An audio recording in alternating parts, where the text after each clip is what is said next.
Welcome to Upticks. I'm Jake Falcon, the founder of Falcon Wealth Advisors and your host of Upticks. Today is our 77th episode. Should I save or should I spend?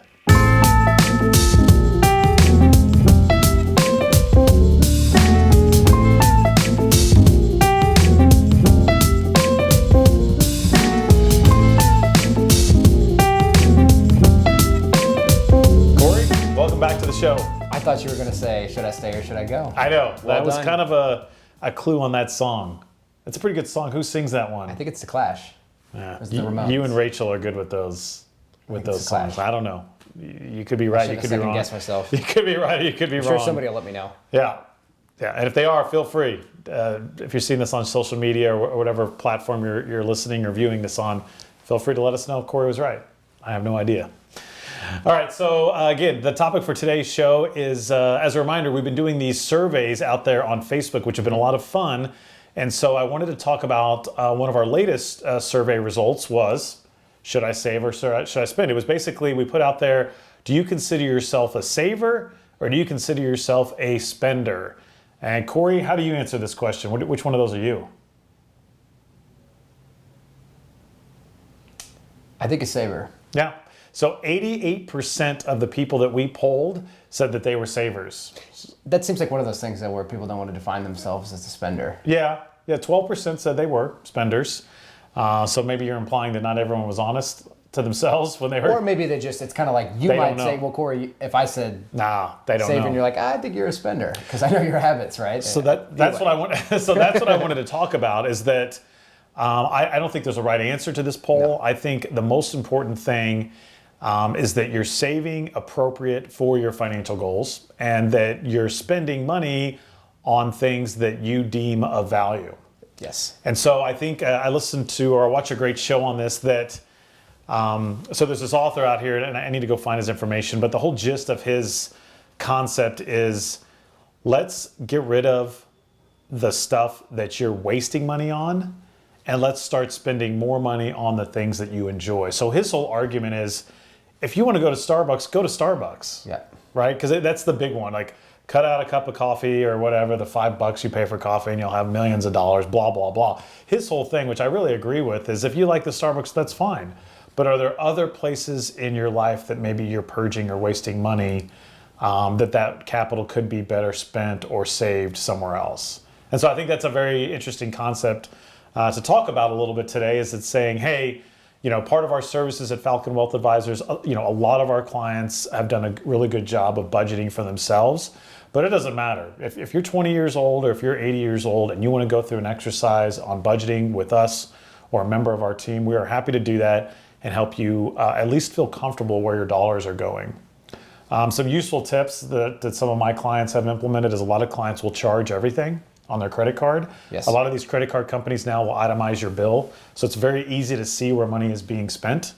So I like that a lot. I think some other gurus out there are saying that you could put bags of cash in different buckets. I think that's a lot of work. That seems, and maybe a little unsafe. And maybe that makes, good point. And maybe that makes it real for those individuals that are doing that. I'd much rather see you, again, use one card. You get the points. A lot of times you can get the cash back as long as you are paying that card off every month.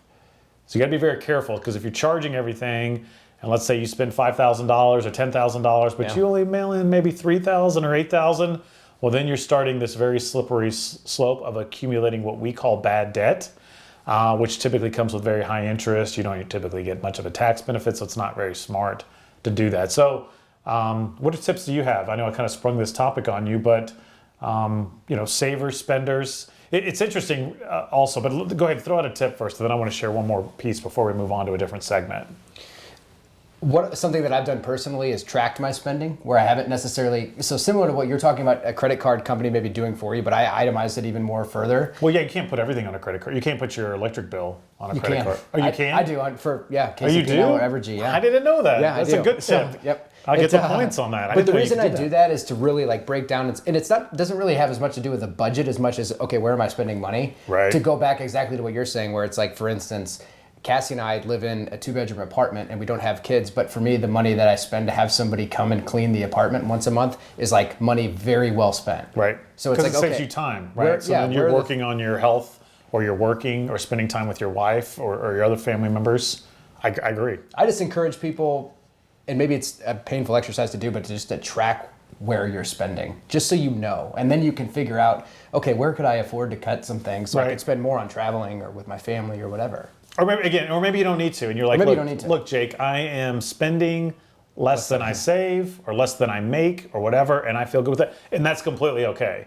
But the point I wanted to make again before I move on, we've got 3 segments for today's show, and this is just the first one, is that a lot of my clients, it's funny, that the savers are almost always savers and the spenders are always spenders. Yeah. And what I mean by that is I have a lot of clients that actually are retired that just, they did a really great job and they were able to retire, let's say in their 50s or at a relatively young age amongst their peers. They still can't spend their money. They might have a good amount of capital saved, and every time we meet, I am saying, please, go spend your money. Go take that cruise. Go to Europe. Do the things you want to do. Buy the new car, whatever it is, because I want them to enjoy their capital and I want them to see some of the fruits of their labor pay off, but they still don't do it, which is funny to me. And then some of my clients, they're out there and they're spending a little bit too much, right? And we have to remind them, hey, you're doing all right, but you got to realize some of the stuff that you're doing is really putting some strain on your financial plan. And if we keep at this current rate, these are the potential implications. And so that's a different type of conversation. And again, I'm not judging, we're all human and we do what we do. But again, if you consider yourself a spender, it might make sense to go through some of this, put everything on a credit card, pay it off. You can consolidate your debt if that's become an issue. I know you've had some good success with that. I like Corey's idea. Didn't you make a spreadsheet? Because I remember when we launched Falcon Wealth Advisors, you were a little stressed about that transition. And I think that's when you started a spreadsheet saying, okay, I just want to make sure I know where all my money's going so that I don't have to worry about it. Exactly. And I can focus on my clients and everything else that I want to do. And it helped you. Yeah, and it wasn't, I didn't try any crazy behavior changes. You weren't putting cash in a Ziploc bag or something? I just wanted to know where it was going. Right. Right. And I think that's a big part of it. And again, going back to the start of this segment, I was really inspired by that comment, is that you don't have to cut out things that you necessarily enjoy. Let's cut out some of the stuff that maybe you are wasting money on. Is that the book, I Will Teach You to Be Rich? I think it is. Okay, yeah. I think it is that author. I know who you're talking about. So maybe we can flash that up on the screen here. Like I said, I watched a show that he was featured on. I know he does. He's a little vulgar, I think, but he's a young guy, pretty smart, and I just like that he was taking a different approach about it than you hear a lot of these stuffy older advisors out there. And nothing against older advisors. I'm just saying that catch your $5 latte per day. Yeah. It's like, come on. I mean, we have to live life, and you've got to enjoy yourself, and you certainly want to have healthy habits and good habits. But if it's something that you enjoy, I know you have clients that have Chiefs season tickets, right? And sure, some would argue that that's a waste of money, but hey, they're in the Super Bowl, and if that's entertainment that you enjoy doing, then go do it. Yes. I have a client, she loves to go to the boats. Sure. She's not spending away her retirement at the casino. It's entertainment for her. Yep. And she enjoys it. She's got a group of people she goes with, and that's what she likes to do. But she's not flying through her savings. Yep. It's entertainment to her. Right.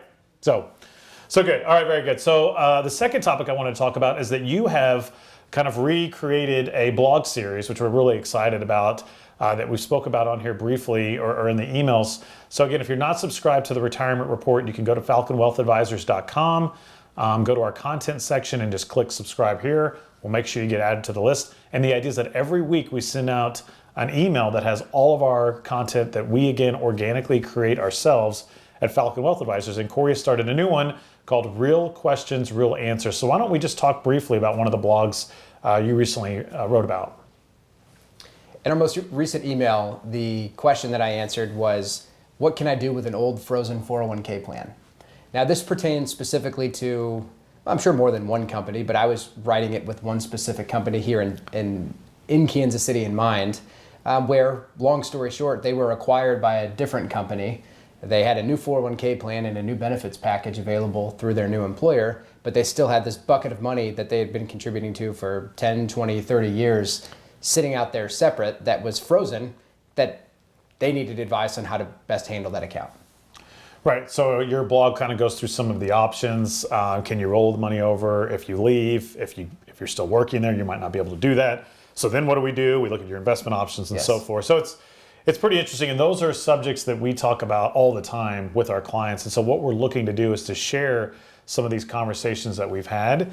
And that if you or one of your coworkers or family is dealing with a frozen 401k, don't hesitate to send them over to Falcon Wealth Advisors, and we're happy to go over their options, or certainly just to our website so that they can take a look at your blog and maybe get some guidance. And again, we don't want to call it advice, but just to understand maybe a little bit more and educate themselves. And I make the point in that post too that it's just that while there's going to generally be the same options available, what makes sense for one person might not make sense for the person sitting right next to them. Right. If you and I were in that situation, our circumstances could be different. Exactly. Yeah. So it's not so cookie cutter that again, we want to give you guidance on some loose directions you could take. Yeah. What can you do to begin with? Right. But then ultimately, you want to set up a time to meet with a fiduciary-minded financial advisor who's going to give you some good, some good opinion on your options and take a look and maybe help give you some good personalized advice. Yes. Which is good.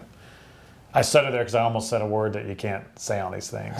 We call those buzzwords. Yeah, I can't say those buzzwords because of compliance. So that's good. I caught myself. Was it blank? Just kidding. So we won't say it. Yeah, It's a compliance thing. Again, we want to keep everything's legal. So, But I think I know where you're going with that. But the idea just behind the whole new segment in the weekly email that we're sending out was to take some time to try to take questions that we're asked routinely, apply them to more than just one or two people, but something that we know that's applicable to a lot of people. And again, by the nature of our business, working with so many of the people that are in the same demographic that are retired or preparing for retirement, that work generally for the same handful of companies, we answer a lot of the same questions pretty frequently. Right. And that's okay with us, but we figure why not put something out there in writing so people have a resource and a guide to use. Yeah, I know Matt, our certified tax specialist, has written a ton about charitable trusts and donor advised funds, and he sends his blogs out all the time to our clients. So that's been a really valuable resource. And again, all the content is organic. We're creating it ourselves. It's not some office in New York City just pushing out a house view. This is the way Falcon Wealth Advisors see it. This is our opinion.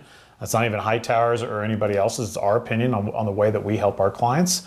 And we like that. So again, that's out there at falconwealthadvisors.com under our content tab. There's a ton. And if you're more of a visual learner, we also have a ton of videos out there as well on our website. Yep. It's been a lot of fun producing these. It's our stuff, our view, our opinions, which are always right. Be careful. I'm just kidding. So the third topic is we did another poll on Facebook, and this poll asked, I got to look at it here. They asked, do you prefer, basically we were getting at, from your financial advisor, do you prefer more educational events or more social events where you can network with other people like you? What do you think the poll said on this one, Corey? So do you think people out there, they'd like to see more educational or social?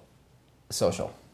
Yeah, actually you got it. So 53%, which is actually very close. So only 53% wanted social over educational. So again, you responded, we listen. So the idea is that we're rolling out our first educational event here very soon.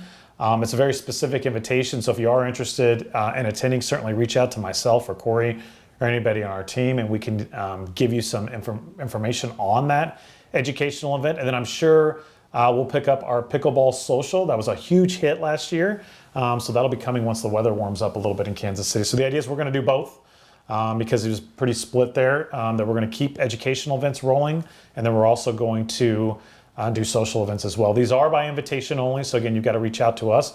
But as always, guests are welcome. So the idea is that we can't broadcast it out to the general public, right? But we are happy to invite our clientele, invite people that maybe want to learn more about our team or Falcon Wealth Advisors, or even if it's family members or somebody that, again, you just want to come out and play some pickleball with. We love meeting new people. So that's coming down the pipeline as well. So stay tuned for that. Again, you just have to reach out to somebody on our team, and we're happy to share that information with you on our both educational and social events. I might dress a little differently this year for the pickleball tournament, knowing that I might end up playing several hours. Yeah, I kind of forced you to play. It was and kind I had fun to play. I love to play. Yeah, you were out there the whole time. I wasn't planning on playing. So that was a really good. That was a good event. We had a lot of fun. Okay, so. For our last topic here, our bonus topic, I know that you and Cassie recently visited New York City. Yes. So I wanted for you to share maybe some tips, some travel tips, maybe kind of what you did, and then what you would have done differently. So I know you surprised her, bought her Moulin Rouge tickets for the Broadway show. Yep. Was that Cassie's first time in New York City? Yep. Okay. It was. So was there anything that you did in booking the trip or when you got there that you were like, this was well worth the time or the money spent, and you would recommend that Yeah. to other people? So why don't you share some of those thoughts? So first and foremost, far and away, probably that was worth the expense was the hotel that we stayed at. And what was the name of that? It was the Mandarin Oriental, New York, Okay. which is right at basically the southwestern corner of Central Park. Nice. And because I have an American Express credit card that I use for almost all of my expenses, like you were describing earlier, I had several hundreds of dollars worth of points that had been built up, plus the fact that they have a partnership with American Express. So while it is a luxury hotel, we stayed there for 3 nights and it was the price of 2. Used some nice. points to cash in, made it very reasonable. All things was a nice considered. place? Yeah, it was awesome. And Really? yeah, Was because- the room big? yeah, because of the partnership too. Again, because they kind of, I don't know how it all works, but they value the American Express customers, right? They're part of that deal is you get a Free upgrade. free upgrade. So we got upgraded to a bigger room on the top floor. Breakfast, room service every day for breakfast included. Jeez. Like an $85 per day credit for breakfast. Wow. And then they gave you like another $100 credit just to use on whatever you wanted, if it was at the bar or the restaurant, at the spa, wherever. Which ended up being, when I sort of reconciled everything when we were checking out, that was $350 in credits that were applied to. Did you spend over the credit? Yeah, And that's the kicker, right? but not by that much. That's good. So that's good. What another tip? Secondly, it probably depends upon the person and what you like or not, but the flight itself that I booked, I know you don't always like flying certain airlines, but we flew Southwest, and they have a direct flight to and from that flies out. We were trying to make a long weekend of it, so we are going to fly out on Friday morning and fly home Monday because Monday was a holiday, and that was easy. So direct flight. Yeah, Yeah, I'm a direct huge flight. fan of That's direct flight. probably- Yeah, everybody regardless of probably the is. airline, because there's other airlines that fly direct to New York. Yeah, and I think the last piece of advice that I would give to someone, again, it's not going to be for everybody, but I pretty much had my mind made up on the way up there that I was going to figure out how the subway system worked, and it was a piece of cake, and it was such a Isn't it kind of gross though? it could be absolutely, but it's not. We rode in so many taxi cabs that it was like this isn't a luxury experience either, but it's so simple. It really is simple, and it's very efficient depending upon. It is. It's a lot faster. because everything is just It's moving. north and south. Yeah, it is. And it's moving because you get above ground there in New York City and it clogs up. If you're not walking, it takes a long time, I feel Yeah. like, to get somewhere. That subway will get you all over the place. It's Yes. just gross. Yeah, our experience with it wasn't bad. Yeah, I guess But I had we a go to bad one. Chicago pretty frequently. My brother lives there, and my wife's best friend lives there, and we ride the L in Chicago all the time. It's not that much different. Yeah. Okay, good. Doesn't So bother figure me. out public transportation. Look at your credit card if you get some sort of perks with a hotel. Yeah, definitely. And then nonstop. That's pretty good. What are some of the things, maybe 1 or 2 things you would have done differently that you kind of wish, like, man, I wish I wouldn't have? I know, I think you posted the time of year, right? Yeah, time of year. Yeah. Well, Well, cold I again. knew it was going to be cold, and it wasn't any worse than here, but it was still cold for. Yeah. We're not. Cassie and I aren't going to walk 7-8 miles a day in Kansas City in this weather, but you're good in New York, and okay, we're going to walk 7 or 8 miles, so you're just exposed, much more exposed to the elements for longer periods of And time. that kind of makes it not, because I love walking around in New York. Yeah, we just, but at the same time, there's some element of you just kind of grin and bear it, and everybody else is doing it. So it, All right. that would be one piece. But the second thing that especially a place like New York, is I would have booked reservations for restaurants that we really wanted to go to Yeah. sooner, because I waited too late, and by the time I booked them, Yeah, 'cause there's we a ended lot up of with great like the restaurants. 5 p.m., 5:30 p.m. Yeah. reservations that we ended up canceling because it was going to kind of mess with the flow of what we were trying to do that day. Yeah. So So plan ahead with the reservation, because Yes. there's some amazing restaurants in New York, and plan ahead and make that reservation. And I even looked at all the places that we wanted to go, and I was like, oh, there's plenty of availability. But then I waited 2 weeks before I went back to look again, and by then I was like, Yeah, they'll all fill the up. availability's They gone. fill up. So Yep. that's my advice. Good. Well, thank you for sharing that, and I'm glad you guys had a good time. Yeah, and we had a blast. We'll put some pictures up on the show here also if people are tuning in on YouTube. I think the last one, I'm sorry, one other Go thing. ahead. Yeah. Go You ahead. know this Fire away. is to go to a, whether or not you are a musical, whether you're musically inclined or a musical person yourself, I feel like going to see a Broadway show is one of those things that everybody should do at least once. Yeah. Because it so far exceeded our expectations, and we had high expectations, but it was so much better than we expected to Yep. begin with anyway. And it was a show that, no offense, Cassie, I wasn't terribly interested in. Right. I mean, I was interested, I knew the story, but It was wonderful. Yeah, I think Rachel and I have been to 3 Broadway shows now, and yeah, they've been awesome. Yep. So I agree with that. It's definitely, even if you're not into the arts, it's a great experience. Pick something that they have so many of them. You can find almost anything that'll. I mean, we saw Hamilton in New York. That's obviously, it was a home run. Sure. I think she went to a financial one, which was awesome to me, about the bond market. Believe it or not, a Broadway show about bonds, which I really liked. And then we went to one that was just like a smash up comedy, funny one. Yeah. That was cool. So, anyways, there's a lot of variety. Yeah, I didn't realize how many. I mean, there There's was tons. There's all the time. a huge Harry Potter theater, right? I mean, that's next to Really? like the Moulin Rouge, yeah. Yeah. Or that theater. Anyway. All right, so perfect. So that's all the time that we have for today. Thank you, as always, for tuning in. If you're listening to this on your favorite podcast outlet, please give us a like or share it. YouTube, certainly mash that thumbs up button if you don't mind. You can find us out there on all the social media platforms, basically. So we're on Instagram, Twitter, LinkedIn, and Facebook. If you have any questions or comments from me, certainly you can send me an email at jake@falconwealthadvisors.com, and you want to put something out there, Corey? Sure. Yeah, I'm probably most active on Twitter, and my handle there is @CoreyBittnerKC. Perfect. Thanks again for watching or listening, and we hope you all have a great week.